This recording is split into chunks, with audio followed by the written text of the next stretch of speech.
How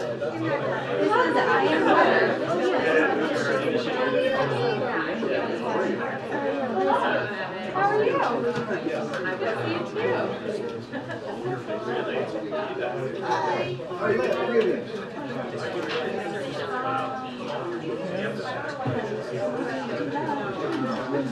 I think it is. It's great.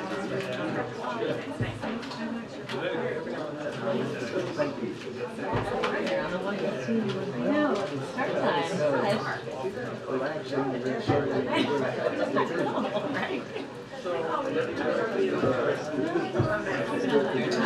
I know. Thank you. I found it out today. Yeah. No, you're good.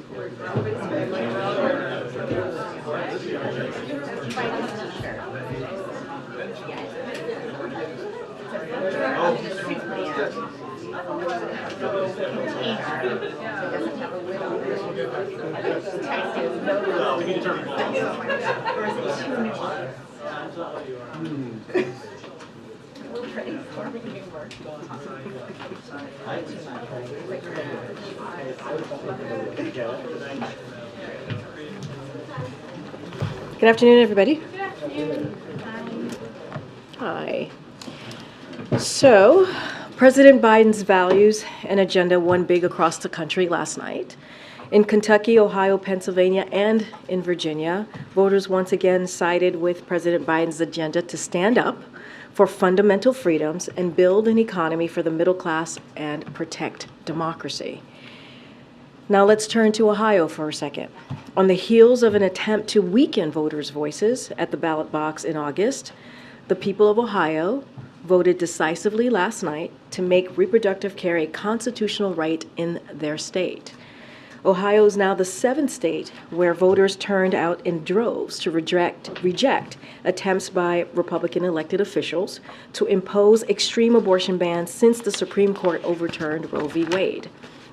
And from Kentucky to Virginia to Pennsylvania, voters in those states also turned out to roundly reject abortion bans that jeopardize the health and the lives of women, force women to travel hundreds of miles for care, and threaten to criminalize doctors and nurses. The stakes could not have been higher. And last night, voters sent a very, very clear message. We have always said that voting matters and polls do not. Our focus is going to remain on our work to grow the economy, lower costs for families, and protect fundamental freedoms against dangerous agendas that are out of touch with the American people. Now I want to turn to what's going to happen at 2 o'clock today. Domestic Policy Advisor Neera Tanden will brief the American Jewish community on the ongoing implementation of the national strategy to counter anti-Semitism, including the administration's response to the rise of anti-Semitic incidences on college campuses. We continue to see an alarming trend of anti-Semitic threats and attacks targeting Jewish communities across the country, disturbing acts like ripping down posters of Jewish held hostages by Hamas, vandalizing Jewish institutions, threatening to commit acts of violence against Jewish students, Jewish faith leaders, and Jewish communities inflame tensions, stoke fear, and are completely unacceptable. The president strongly condemns these brazen acts of anti-Semitism and has repeatedly made clear targeting Jews because of their beliefs or their identity is unacceptable.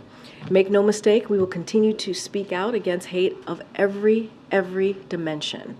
And that is why just last week you heard from this administration. The president and vice president announced that the administration will develop the first U.S. national strategy to counter Islamophobia in the United States. Anti-Semitism, Islamophobia, and other forms of hate have no place in America, and we strongly condemn anyone who seeks to harm Jewish, Muslim, Arab, and Palestinian American or any other communities, and we will certainly continue to speak out. With that, Admiral is here again today just to give any updates on what's happening in the Middle East and take any of your foreign policy questions. Admiral? Afternoon, everybody. I think you saw that Secretary Blinken attended a meeting of G7 foreign ministers in Japan. Obviously, they held in-depth discussions about all the steps we're taking to address the humanitarian crisis in Gaza and meet the urgent needs on the ground. And today, hopefully, you got a chance to look at the joint statement that the foreign ministers issued, unequivocally condemning the terror attacks by Hamas, which happened a month ago, reaffirming our support for Israel's right and responsibility, if not obligation, to defend itself and to prevent attacks like that from ever happening again, of course, in accordance with international law. And then the G7 also agreed that humanitarian pauses are a good steps that could advance key objectives to protect Palestinian civilians, to increase the sustained flow and delivery of humanitarian assistance, to allow our citizens and the citizens of other countries to exit, and to help to facilitate the release of hostages. So really urge you, if you haven't taken a look at that statement, to go ahead and do that. Lots of ground covered in it, and we're going to obviously continue to work on all those goals. In fact, to that end, you may have seen that the National Security Advisor, Jake Sullivan, met today at the White House with former Israeli Prime Minister Naftali Bennett, covering all those same issues, making sure that the former Prime Minister knew straight from our National Security Advisor how staunchly we're going to continue to stand by Israel as they continue to defend themselves. Just a brief update on the crossing at Rafah. Over the last 24 hours, more than 80 more trucks carrying humanitarian aid was able to enter Gaza. That brings the total to 650. Again, not enough. We're going to continue to work to push that. And as of now, we're aware of more than 400 Americans and family members who have been able to depart and sought the support of our embassy team on the ground in Egypt. There has been no change in that number since yesterday. So no more U.S. citizens or family members got out since the last time, well, since yesterday when I was up here talking to you guys. But I just thought I'd give you that update. That's it. Quickly on that last point, is there a reason why that more Americans have not left? And do you have an update on an estimate of the number of Americans who are still in Gaza now? Well, with the fact that we know we got 400 or so out so far, that leaves a population of about 500 to 600 left when you count family members in there. So we're working to get them all out, obviously. And the reason why changes every day. I mean, as I said before, this is a dynamic situation. Sometimes it's the vetting process. Sometimes it's obstacles, not physical obstacles, but policy obstacles that Hamas might throw up. So we're confident that the flow will continue. But as I've said before, we shouldn't comfort ourselves in thinking that every day it's going to be sort of a similar approach and a similar number and some sort of similar sense of ease here. Every day it has to be worked almost all over again. And you mentioned Secretary Blinken's comments earlier today, Yeah. where he said that the post-war environment must include a Palestinian-led governance in Gaza unified with the West Bank under a Palestinian Authority. Is that the stated policy of the United States now, that Gaza and the West Bank need to be reunified under Palestinian Authority control? And separately, the Israeli government has said that they again said to say that we can come up with the mechanism that's appropriate, suggesting that they can control what is the final governance structure in Gaza. So who controls what will happen in Gaza? Is it the United States? Is it Israel? Is it the Palestinian people?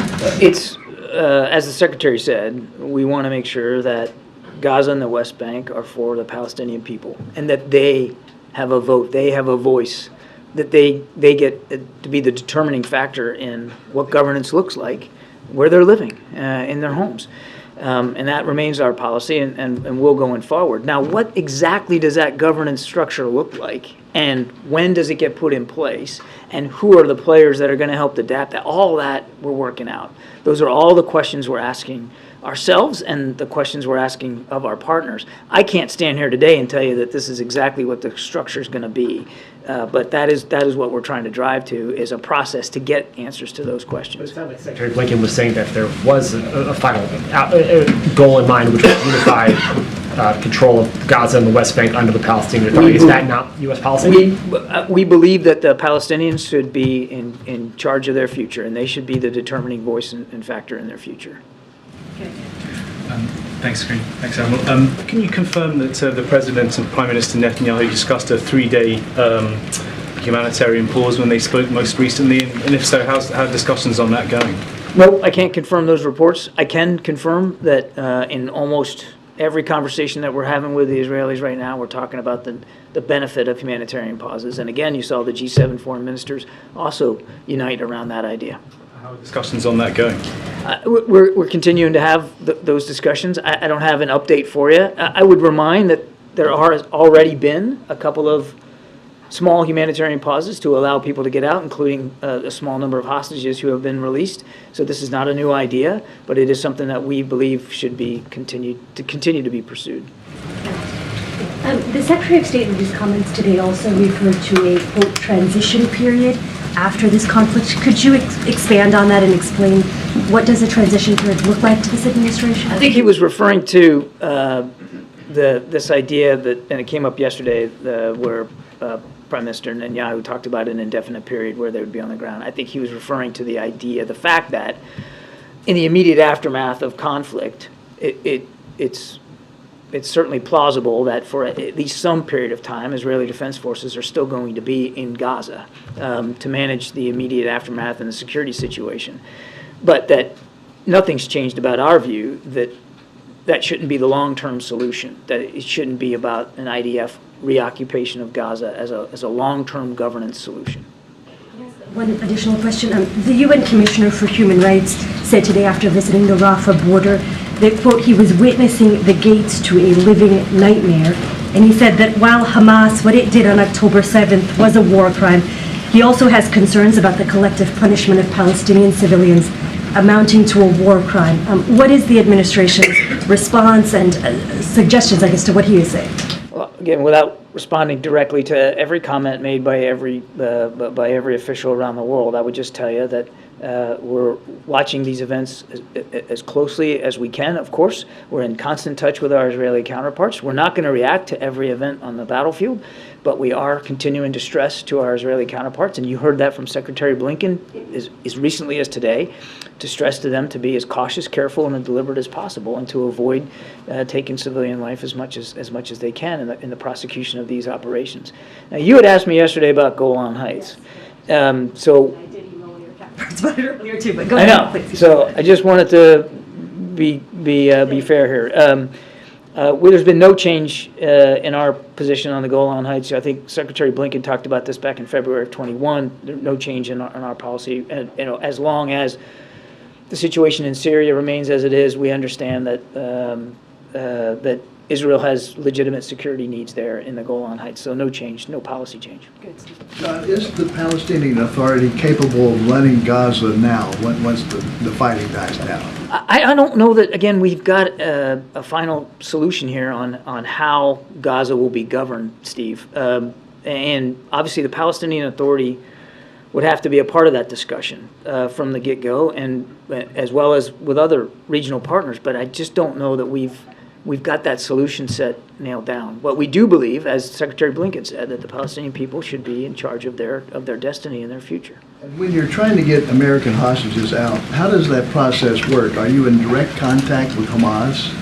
We don't have direct communications with Hamas, but some of our partners do, and they've been helpful in that regard. But any progress to note? I have no specific progress to announce or speak to today, other than that we continue to be focused on trying to get all the hostages out, certainly the American citizens that we know are being held, but all of them. And in order to do that, as we saw with the first 4 that got out, 2 Americans and then 2 Israelis a couple of days later, there was enough of a pause in the fighting to allow for their safe passage. And that's what we're trying to get cemented, is an agreement for as many pauses as might be necessary to get all of them out. But it's a delicate negotiating process, and we're still working at it. Thanks, Corinne. So on that note, John, and thanks for coming again, by the way, should we be thinking about humanitarian pauses in the context of hostages? Because you referenced, the last time the Prime Minister agreed to some, it was to allow hostages out. Or are there other factors, getting more aid in, etc.? I mean, how should we be thinking about this? Because every time it's happened so far, it's for the hostages alone. I would recommend you think about it in terms of all of the above. I mean, obviously, one of the most urgent, pressing needs is to get the hostages, to get their release secured, get them back with their families. That's key priority. But it's also a priority to get aid in, and also to allow for people who aren't hostages to find a way out of Gaza, or ways out of Gaza. So it's all of the above, but the key focus right now is definitely on hostage release. So is the lack of humanitarian pauses a factor in why hundreds of Americans are still stuck there? There are lots of complicating factors to the earlier question I got about why we haven't seen more movement over the last 24 hours.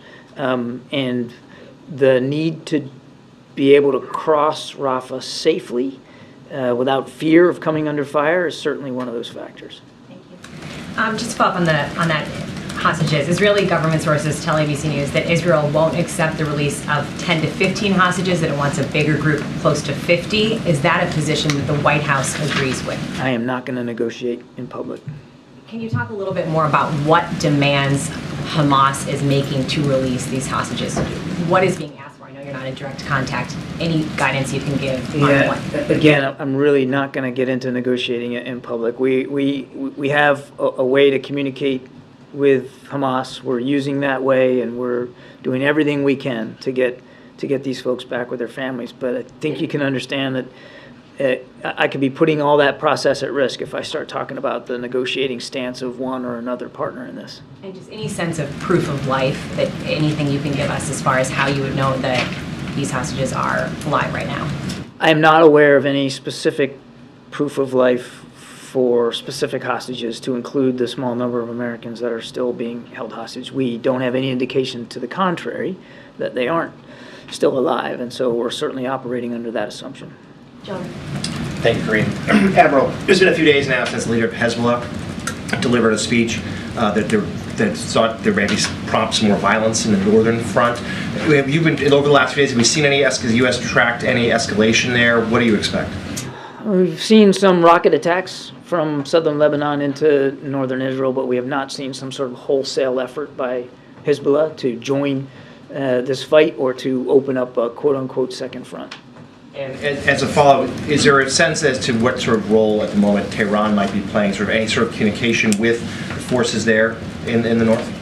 You mean Hezbollah forces? Well, I mean, aside from the fact that they continue to resource train and provide capabilities to Hezbollah, I'm not aware of anything overt that I could speak to today. But I mean, I don't want you to take away from that we're sort of blind to the fact that Hezbollah is supported by Tehran. Thanks. John, we're reporting that Qatar and Egypt are negotiating some kind of deal with Hamas to release up to 15 hostages if there is a 48-hour humanitarian pause. Is that something the U.S. would support? Or I just got that question. I'm not going to negotiate in public. And can you talk, I know you talked about the universe of hostages. How much does the U.S. know about who they all are? Do you feel like you know, sort of have identified who all these people are? Who the American hostages No, are? I mean the entire group of hostages. Are you confident in who they are, where they're from, who these people are? I don't know the degree to which that we in the United States here have perfect visibility on all the identities of all the hostages. That has been an effort that we've been working on with our Israeli counterparts. Certainly the Israelis are also working hard to make sure they know who's in that population. We have a good sense of the small number of Americans who they are, but out of privacy concerns, we're obviously not going to talk about that. How many pauses it would take to get everyone out? It would depend, honestly, on what's negotiated, how much in each pool, and over what period of time. So I can't give you an exact figure. What I can tell you is that we want to stay open to the idea that it might take, in fact, likely could take, more than one humanitarian pause to get them all out. Admiral, I know you can't get into details about the length of any humanitarian pause under negotiation, but logistically, how would that work for IDF forces that are already on the ground in Gaza? Would they stay camped out? Would they, the expectation of leave? I mean, how would that even work? Again, without getting into hypotheticals, and certainly not talking for another military, what we're talking about here is temporary, fixed in time, short duration, hours to days, depends on the need. And then also localized in terms of the map. So it would be an agreement that for a set period of time, in these grid coordinates, there would be a pause in the fighting. That doesn't mean that there won't be or couldn't be fighting outside that zone during that same period of time. So all of that has to get factored in, and I have no doubt that on the Israeli side, as they look at each proposal, they'll think about the impact, the potential impact, on their military operations on the ground or in the air. Thank you. I have a few questions on Ukraine. There's war going on. Few. How many is a few? I'll just take my pen out here. So there has been a dispute in recent days within the Ukrainian leadership whether the war has reached a stalemate. What's your assessment? And does the president still believe that Ukraine can win back its territory? Okay. I'm going to have one more after. Okay. Is that okay with you? Oh, absolutely. Okay. It's okay. So obviously we're not going to, as I've said many times before, we're not going to characterize Ukrainian military operations. They can speak for this. President Zelensky talked about this on Sunday, that he does not believe that they are in a stalemate, but that is for him and his commanders to talk about. What I can tell you is that the front from the Donbass area all the way down towards Zaporizhia and beyond, remains an active front. And there is fighting along that front, all along that front. The Ukrainians will be the first to tell you that they aren't making and haven't made as much progress on this counteroffensive as they would like. And that's why we are so focused on making sure that we continue to provide security assistance to them so that they can make the most of the time they have left before the weather's really going to set in and make it harder for them to make any progress. And your question, does the president believe that they can? Absolutely, we believe that they can win back their territory. I think they've been underestimated since the beginning of this conflict. They're capable, they're strong, they're brave. They've got good command and control, and there's no doubt in our mind that they can continue to succeed. But the enemy gets a vote. Russia's planted tens of thousands of mines all along that front, making it harder for them to advance. And as I said, the weather's not going to be cooperating here for much longer. On security assistance for Ukraine, a group of Senate Republicans demand border security measures, including changes in asylum policies, as a condition for further aid for Ukraine. Is the president open to such changes? And how much funds do you still have available for Ukraine from the previous appropriations? On your first question, I would just say that the reason why the president included border security funding in the supplemental is because he agrees that we need cooperation from Congress to improve our capability at the border. And if they are serious about wanting to help with border needs, then pass the supplemental request that the president submitted. And as for the money that's left, what I can tell you is that roughly of the total funds that have been provided to Ukraine since the beginning of the war, which is in excess of $60 billion, and that's not just security assistance, that's economic and financial assistance, humanitarian assistance. We've gone through about 96% of what's left, and greater than 90% of security assistance, replenishment funds, have been expended now. And the Defense Department is down to about $1.1 billion of replenishment money left as we head into the wintertime. So, as I've said before, the runway is getting shorter, and that's why we need that supplemental request approved. That was a few. Thank you. UN Chief Antonio Guterres today was talking about the number of deaths that have occurred in Gaza, and he said that there is something clearly wrong in the way the Israeli military operations are being run. Does the U.S. agree with that assessment?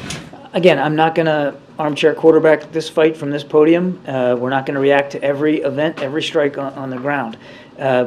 We are going to continue to provide Israel with what it needs to defend itself and to go after Hamas leadership. And we're going to continue to urge them, as you heard Secretary Blinken say today in Tokyo, to urge them to be as cautious and deliberate when it comes to civilian casualties as possible. We recognize that many, many thousands of Palestinians have been killed and wounded in this conflict. And each one is a tragedy. We grieve and mourn with each family that is grieving and mourning. And that's why we're going to continue to stress that the law of armed conflict be fully and completely complied with.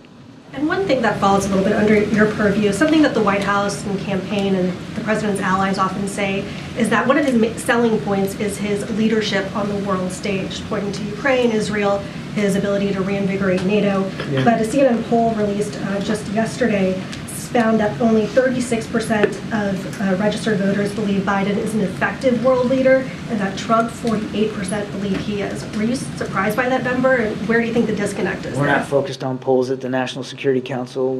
It's not gonna govern the kind of policies that we're developing, the options that we're providing to the Commander-in-Chief, or the way we're executing on those options. We're just not fixated on that. We're fixated on defending and protecting our national security interests around the globe. And again, without going into the litany that would take me probably an hour to get through, I can point to chapter and verse of things that this president has done on the world stage to advance those national security interests.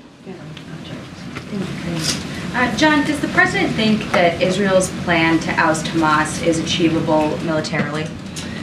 The president believes, because he's seen it on our own, on the efforts to go after ISIS and after Al-Qaeda, that it is absolutely possible, through military and other means, to disrupt and degrade, if not decimate, a terrorist network's ability to resource itself, to plan, to operate and execute attacks.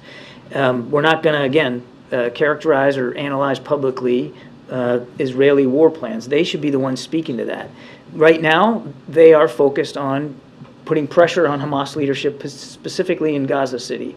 And they are pursuing that through military means. And again, we're doing everything we can to help them. How important is the timeline to that belief that this is achievable? And the reason I ask is because of this polling that shows Americans are very deeply divided on Israel's counterattack. Only 36% said it's very important or extremely important to provide aid. 40% of Americans said the military response has gone too far, and among Democrats, that number is 58%. So is he at all concerned about backsliding in support for this mission among key constituencies of his base?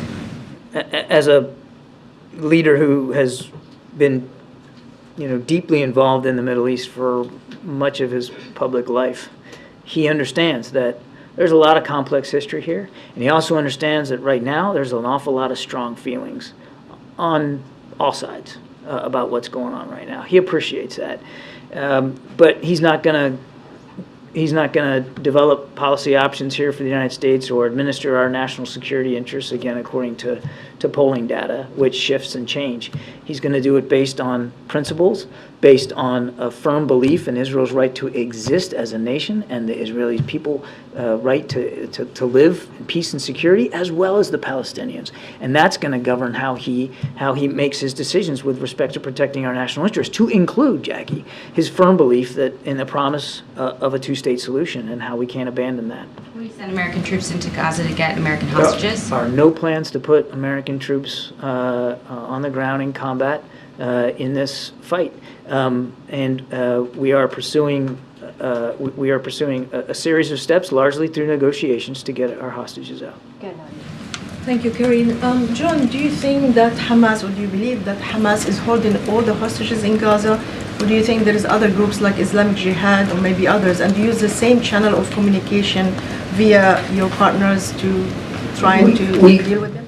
We don't have a perfect picture about where everybody is, what condition they're in, or how they're being held. We cannot rule out the possibility that other groups than Hamas may have hostages that they're holding.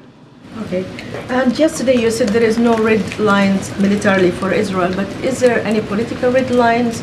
I think the Secretary alluded to it today, Secretary Blinken, when he said that no transfer of Palestinians and no, in a way, allowing for a security buffer zone that will be on Palestinian land. Is this something that the administration will convey to the Israelis? And I'm sure we've seen the images of thousands, 15,000 actually, of women and children walking on foot with little belongings from northern Gaza to southern Gaza. you still believe this is not in breach of international law when an occupying power forces civilian population to move from place to place? Again, I appreciate the efforts to have us react in real time here to events, and I'm just not going to do that. I'm just not going to do that. But on the question about permanent displacement, that is not a new policy. Secretary Blinken was reiterating what we have said time and time again since this conflict began, that we do not support and won't support any kind of permanent displacement of Palestinians outside Gaza. Go ahead, Anita. Thank you. I'd like to take another stab at East Asia today, please. First of all, on Monday, as you know, President Biden is meeting Indonesia's president, and he's the leader of the second largest Muslim country in the world. What is his message to President Widodo, and why does the statement that the White House put out about this make no mention of the situation in Gaza when we know that President Widodo is going to a meeting of the Organization of Islamic Cooperation the day before, where that's going to be the main subject? I can't speak to the announcements, specifics of the announcements. I mean, if we listed every single topic that every single discussion the president has with every single foreign leader came up, I mean, there'd be no end to these announcements. I mean, I have no doubt that the situation in the Middle East will come up. I don't think you should read anything into the fact that it wasn't in the announcement. I wouldn't worry about that. Clearly, there's a lot on the plate to discuss with the president, and President Biden looks forward to that, particularly when it comes to the security, economic, and diplomatic challenges that remain in the Indo-Pacific. Quickly, can you just confirm, Japanese media is reporting that November 15th is the date of the Biden-Xi meeting. Can you confirm that and just preview that for us, please? No. And no. I wanted to ask you again about the civilians living in Gaza. You've talked about your pushes for a humanitarian pause and that you don't support permanent, what did you call it, permanent displacement of those civilians outside of Gaza. That's right. Can you lay out what the U.S. position is then on protecting these civilians from these airstrikes or from other Israeli military operations, given that what the U.S. position is on protecting these people when they have nowhere else to go? You're talking about the civilians that are moving to the south or are near the crossing? Yes. With the caveat that we are not involved militarily in this conflict, obviously we continue to urge our Israeli counterparts not to take military action, strikes, that would put innocent civilians in greater harm's way, particularly, in all cases, but certainly particularly in those cases where these folks are doing exactly what they've been asked to do, which is move out of North Gaza and into South Gaza and to collect near the crossing as we continue to try to get folks out. So we've been very plain about our concerns over military action that could put those folks in greater harm's way. Are you putting any pressure on neighboring countries to take in Palestinians fleeing Gaza temporarily? I know you said you don't support permanent displacement, but what about a temporary solution? That's going to be up to those countries to decide whether they're, what their refugee policies are, and I'm not aware of any specific asks that we're making of other countries to take in a certain number. We understand that most people, most Palestinians, they don't want to leave. I mean, it's home, and we know that some of them are worried that if they were to leave, that they might not be able to go back in. It's not. The most pressing issue right now is the internal displacement of more than 1 million. I think it's like 1.5 million right now, and making sure that they're as safe as possible, to your first question. But I'm not aware of any specific discussions we're having with other countries about refugee resettlement. Thank you. Yes, ma'am. Thanks, Greg. Admiral, thank you. 2 questions. First, on the Middle East, understanding that it's been closed for security reasons, can you say when you think Rafah will reopen fully? Well, I mean, it remains open for stuff getting in. As I said, 80 more trucks overnight, which is a good thing.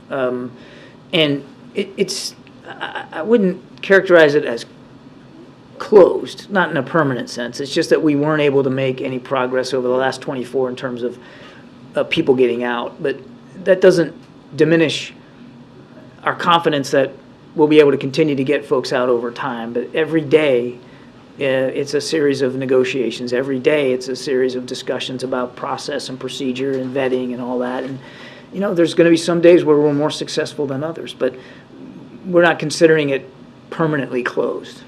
And then separately, sorry, on the DFC announcement of the $553 million investment in that port terminal in Colombo, I was wondering if you can put that into context as the U.S. tries efforts to kind of counter what you see as China's unsustainable infrastructure lending in the region. Can you talk about the strategy here and how that's working to kind of win over global South countries on that front? Well, so a couple of things. It's not about winning folks over. We're not telling people they can't enter into investment arrangements with the PRC.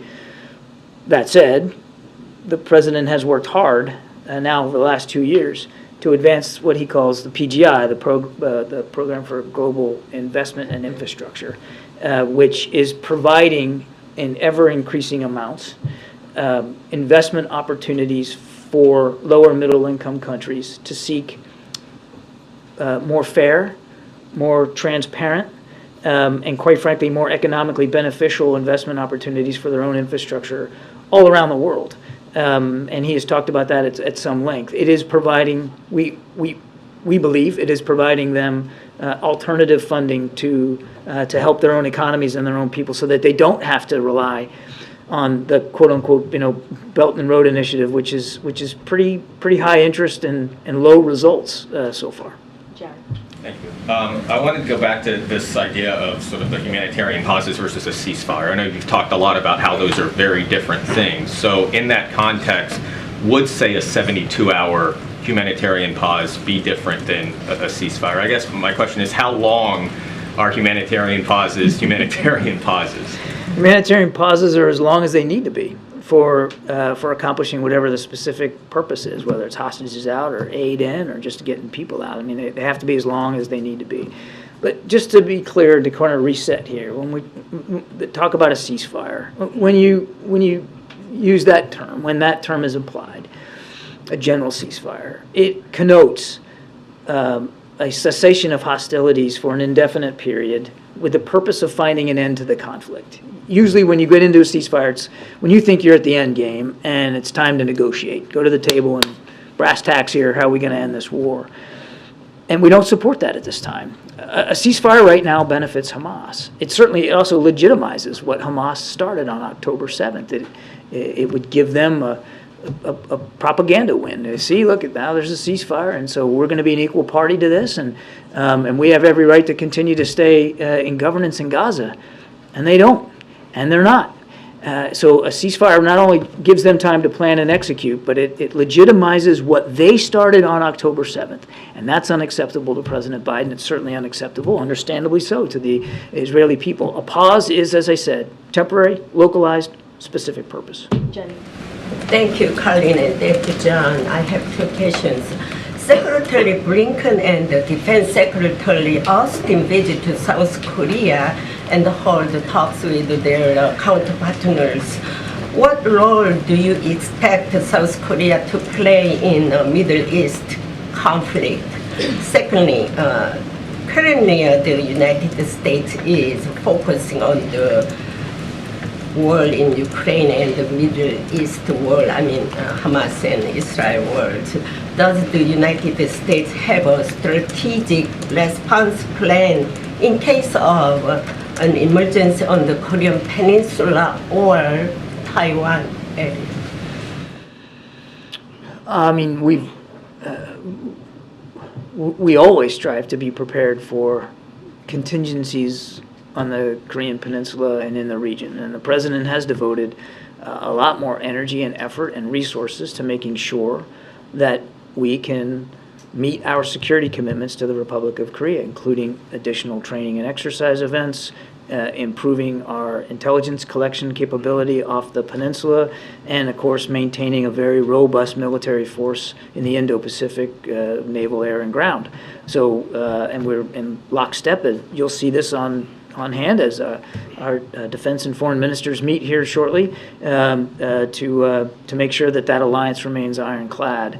On your first question, What I know, I remembered it. I actually remembered it this time. We're not going there hat in hand to ask South Korea to do something specific for the Middle East. Those are sovereign decisions. They have to decide for themselves if they feel there's a role for the South Korean people in that conflict. They have been terrific friends and partners and allies in the region, but even with the support to Ukraine as Ukraine battles for its independence. And again, those are decisions that the South Korean people, through their elected leadership, have to make. Thank you. We're going to wrap it up. Go ahead, John. Thanks a lot, Corinne. John, you mentioned earlier that the administration is in constant touch with your Israeli counterparts.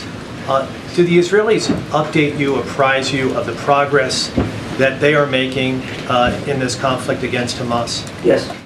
And those conversations, are they with diplomatic officials, intelligence officials, military officials? Can you give an update about who your counterparts are when you talk about that? It's all of the above. Next week, the APEC summit, it's taking place while two conflicts are ongoing in Ukraine and also this war between Israel and Hamas. How important is next week's APEC summit given all of that that's going on? I think it underscores how important these kinds of relationships are, these kinds of conversations are, particularly with our friends and partners in the Indo-Pacific. You can't. Yes, we're focused on what is going on in the Middle East and in Europe, but we have not and will not turn a blind eye to the security challenges that remain in the Indo-Pacific. And there's a lot of crossover because there are certain governments in the Indo-Pacific that are watching very closely how the United States manages support to Ukraine and support to Israel, and maybe divining certain lessons from that. So it's all the more important that we have this discussion in San Francisco. I'd like to circle back to Ukraine with all of the concern about what's going on in the Middle East. And again, as we just discussed in the Indo-Pacific, we also have some concern among the people who have left Ukraine, who are in the United States, worrying that perhaps it's become a forgotten war and that it's a lower priority. Are there any assurances from the administration that could assuage those concerns? Look at the supplemental request that the president submitted just a couple of weeks ago. Biggest chunk of that is for Ukraine, for economic assistance, for security assistance, for replenishing our stocks. I think, we prioritized it appropriately, and obviously it's not something at all that we're walking away from, and in fact, quite the contrary. Mali, you have the last one. Thank you. Given that India has good relations with both Israel and Palestine, do you see any role for India in resolving the issue? Given that in the last few years, this administration has worked with India in working with other countries in the region like I2U2, the IMEC corridor. To the Quad? Yeah. No, but India is a key strategic partner, and I think you saw that on full display when Prime Minister Modi was here. But we'll leave it to the Indian government and the Prime Minister to decide what their stance is going to be on any particular crisis or contingency around the world, to include the Middle East. But they remain a key strategic partner, and we're dedicated to advancing that partnership every single day. Thank you. Thank you so much. Thanks for coming back. All right. Okay, Zeke. Government is going to run out of money in 9 days. Can you update us on what the president is doing to stop that from happening? Does he plan to speak with the speaker, with congressional leadership, have them over here?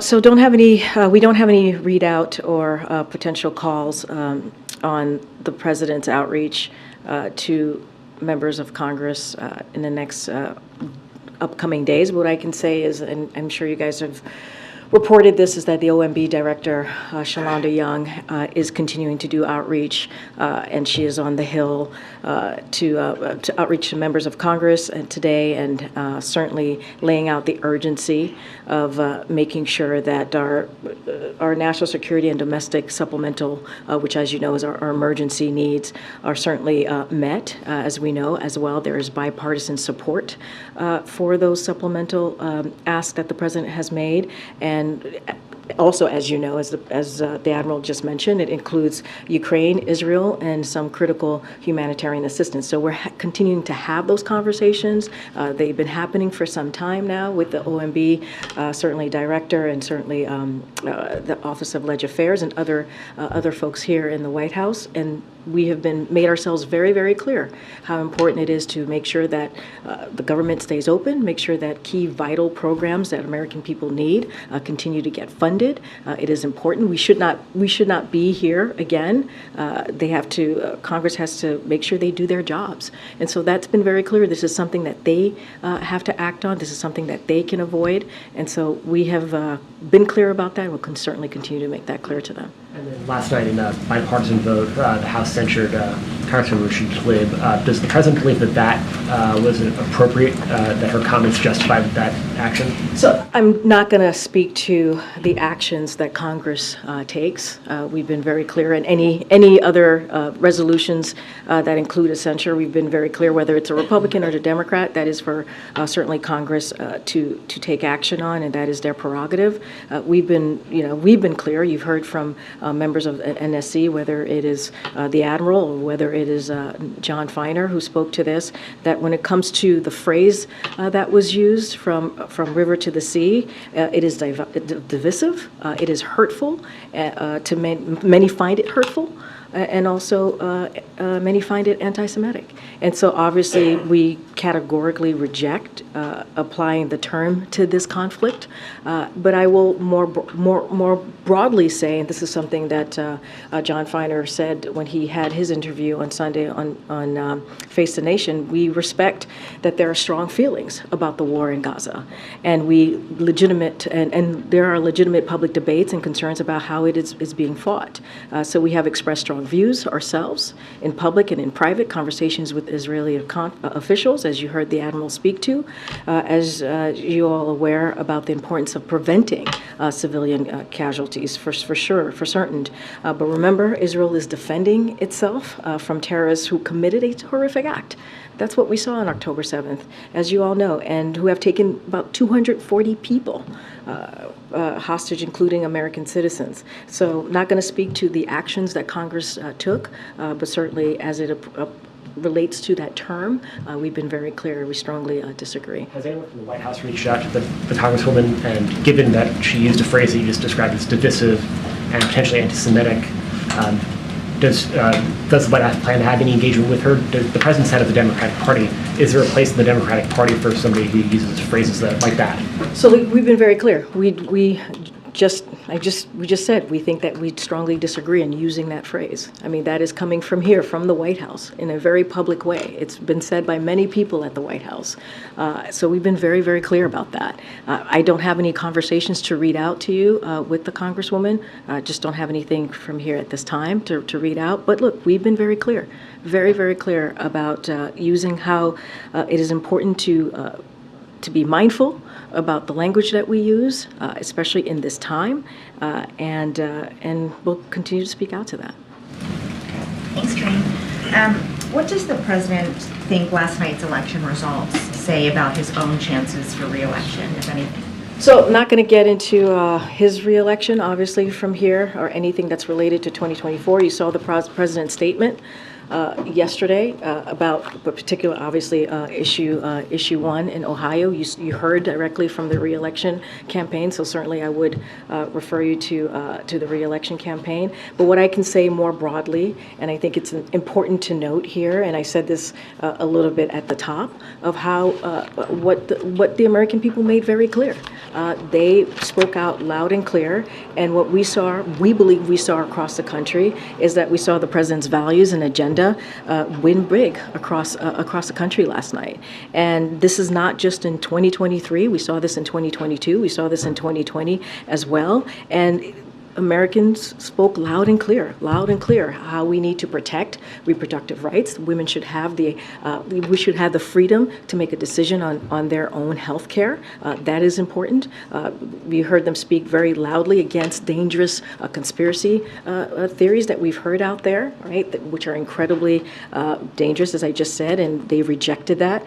And look, you saw the American people continuing to say that they support the president's agenda. Because if you think about how Governor Beshear ran in Kentucky, he ran on the infrastructure, right? He ran on lowering costs for the American people. Those are parts of the agenda that the president has led on, whether it's the bipartisan infrastructure legislation, whether it's the Inflation Reduction Act, and making sure we're lowering costs for the American people. This is the president's agenda that was on the ballot clearly, and the American people spoke very clearly about it.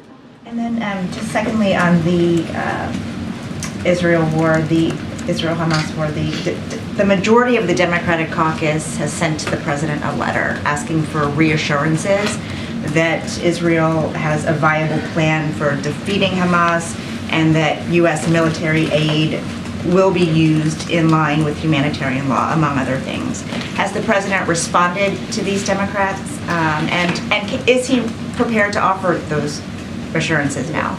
So look, I can't speak to any response to the letter. What I can say is, and this is something that Feiner actually spoke to as well, which is any country that receives arms and military aid from U.S. must use them consistent with international and humanitarian law, which is a standard part of our security assistance agreements. So obviously we have been in close communication with Israel throughout this conflict, urging them to do everything possible to avoid civilian casualties. You heard that from the Admiral just now. And even as Hamas uses civilians as human shields, and that's what we've been seeing. And so as we've seen events take place that concern us, we will continue to raise those directly with the government of Israel, and that will not stop. There is constant communication with them from obviously from here to with the Israeli government, and that's going to continue. Okay, Gabe. Thanks. Thanks, Corinne. Does the White House believe that abortion is the defining political issue heading into 2024? So I'm not going to speak to, obviously I'm not going to speak to 2024, and on that, I'm just going to be very careful. I'm going to refer you to the campaign on that. But what I will say is that, again, the Americans were very clear last night. They spoke in a loud and definitive way, and they believe that politicians should not have a say in making decisions, especially women making decision on their reproductive health care. And that's what we've heard, and this president and this vice president is going to continue to support and be in strong support in making sure that women have the right to make their own decision, and make sure that Roe v. Wade becomes the law of the land. You've heard that from the president over and over again. Obviously, he put out a statement to this last night. You mentioned the president's agenda. Were the victories last night, were they more to do with Democrats' agenda or the president himself? A large number of people in exit polls said that he should not run again. So look, if you look at, again, I'm going to go to Kentucky, because if you look at what Cameron did there, he spent $30 million trying to connect the governor of Kentucky, Beshear, to the president, right? And he called it a Beshear-Biden agenda. $30 million. That's what he did. And so obviously the president was injected into that conversation, into that election. And what did the people in Kentucky say? They rejected that $30 million. They rejected what the Republican nominee for governor in Kentucky tried to do.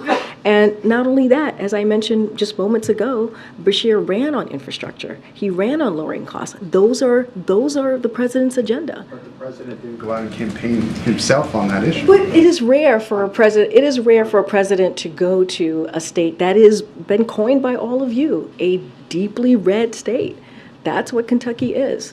And let's not forget, the president kicked off one of his first events that he kicked off this year was going to Kentucky and talking about a bipartisan obviously a bipartisan infrastructure, but going to a bridge that had bipartisan support. Governor Beshear was there. Mitch, I forgot his name, the Senate leader, Republican leader was there. And so you saw this bipartisan support for this bridge. It was really incredibly important. He literally kicked off this year going there. And so, look, it's very rare for a president to go again to a deeply red state.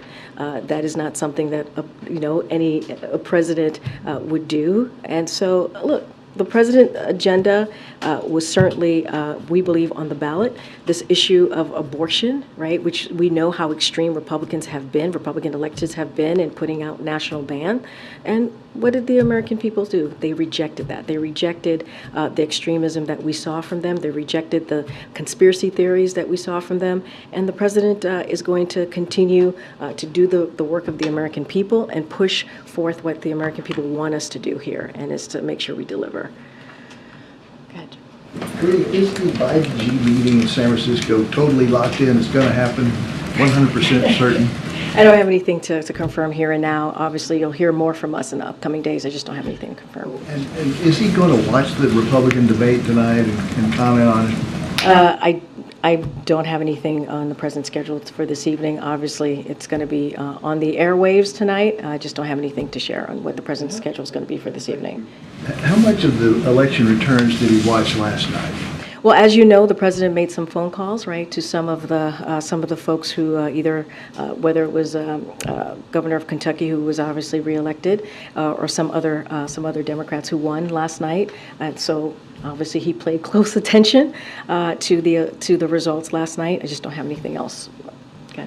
Senate Republicans have been pushing for immigration policy changes to be included in a supplemental in order to get that funding across. You heard this over and over in the hearing today with Alejandro Mayorkas. And there were some Democrats on that committee, like Chris Murphy and Schatz, who seemed open to discussing some policy changes to deal with this in a piecemeal approach. Is the White House willing to budge on this in order to get this money through? So look, you know, on day one, the president put forward a comprehensive immigration plan, legislation for Congress to take a serious look at and to work with him on getting that done.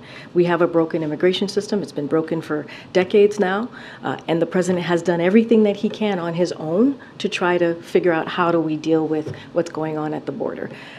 There is a plan out there. There is a piece of legislation out there from the first thing that he did on day one of his administration.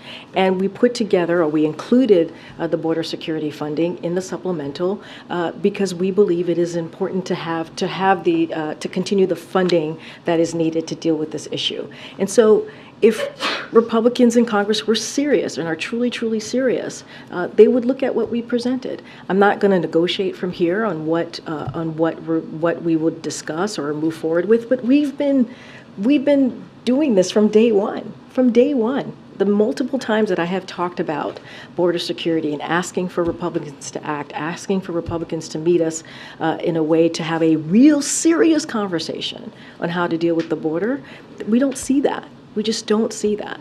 Well, are there border policy concessions is it possible that could be part of this? Look, I'm not going to go, point by point on what Republicans are putting forward. Not going to negotiate from here, but we have been doing this since day one of this president's administration, day one, on trying to figure out how do we deal with the border security issue. And he did that by putting forward a piece of legislation that is comprehensive and that deals with immigration in a real way. And what we have seen over and over again is political stunts.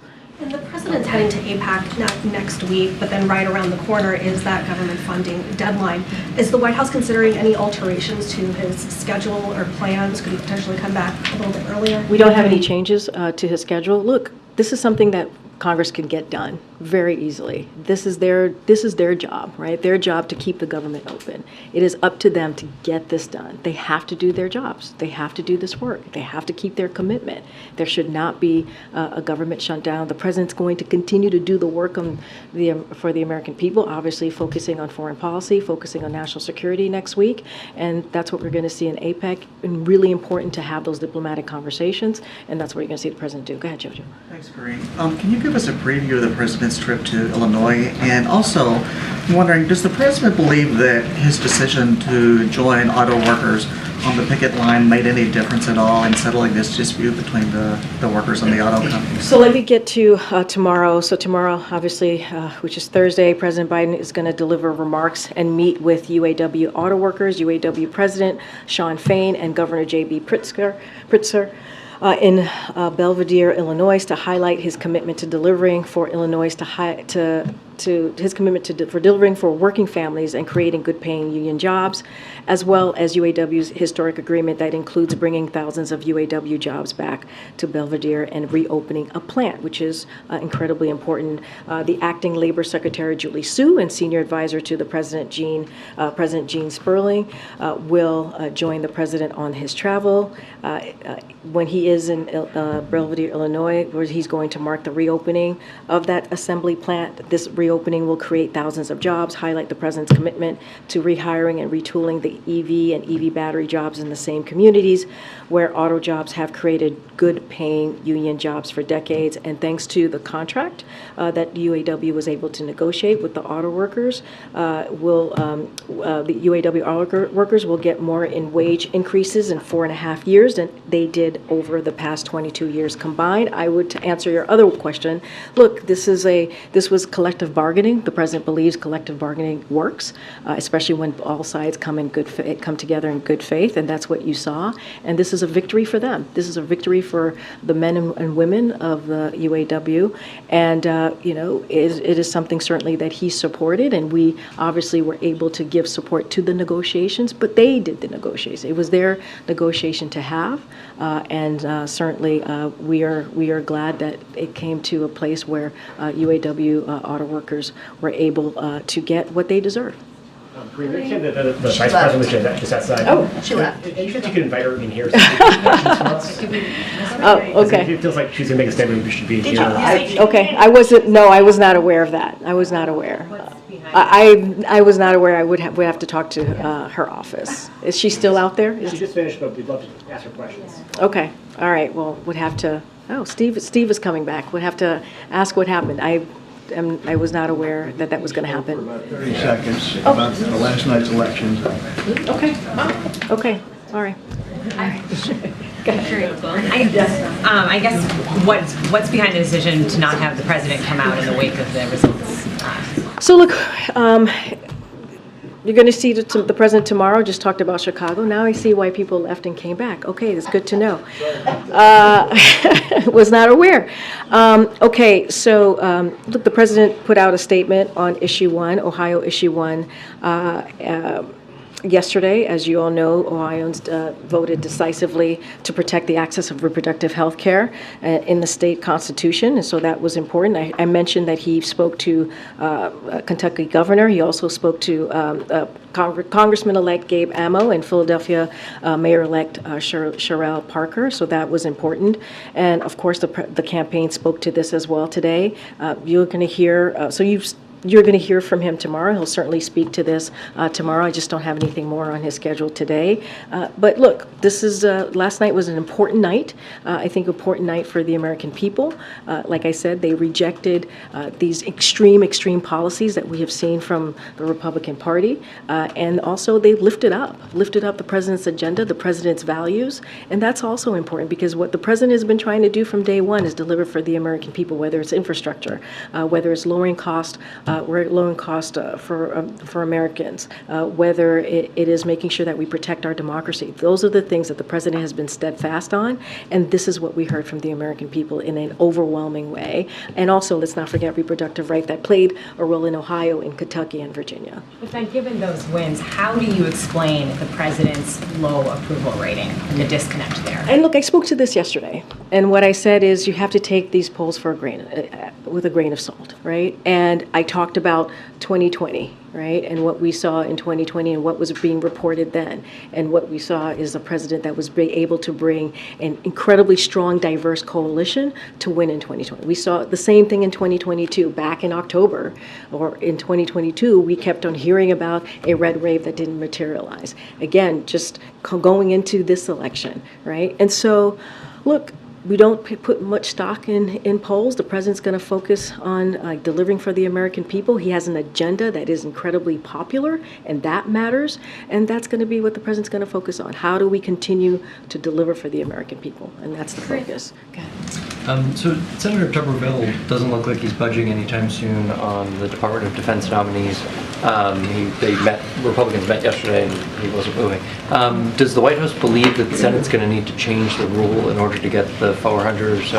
I'm not going to get into the rule changing of the Senate. That is their decision to make. We've been very clear about what Tuberville holds due to our national security, the threat that it has to our national security, and it's risky. It's a risk to our military readiness. It's hurting our military families, and certainly we strongly disapprove of this. And we've been very loud and very clear about our thoughts on what he's doing here. And so we are glad to see Senate Republicans speak up and also be vocal about this.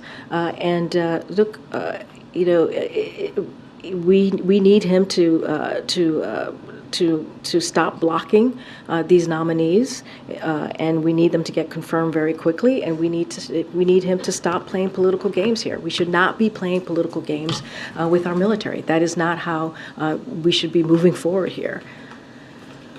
Okay. Okay. Go ahead, in the back. Ohio voted to legalize marijuana last night. Does the Biden administration support that vote, and do you feel that marijuana restrictions should be loosened on the federal level? Look, the president put out his stance on marijuana about a year and a half ago. Nothing has changed there, and so I will leave it to the people of Ohio to decide on how they're going to move forward with their own constitution, but I'm just not going to speak to it further. We've been very clear. Something that's just breaking right now. The House Oversight Committee has issued subpoenas for Hunter Biden, James Biden, and Biden family business associate Rob Walker. Do you have a comment on that? So look, as you just mentioned, it's just breaking, so I don't have this information in front of me. I'm just hearing from you. Certainly, I would refer you to any of the personal representatives on this, on your question. But I will have to say something that I've said many times.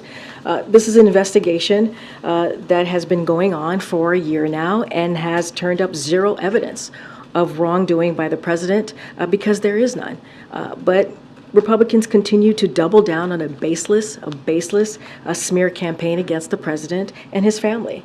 Instead of being focused on the American people's needs, what they're asking for, what is it that they really truly want us to focus on, they continue to double down on this. And there are a lot of important issues that we need to deal with, not just us here in the White House, but also Congress, national security, the economy, healthcare, gun violence. That's what we should be focusing on. But they continue to try to smear this president and his family on a baseless investigation.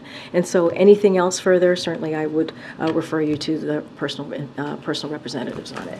All right, thanks everybody. Should they comply with it? Should they comply with it? That's a view.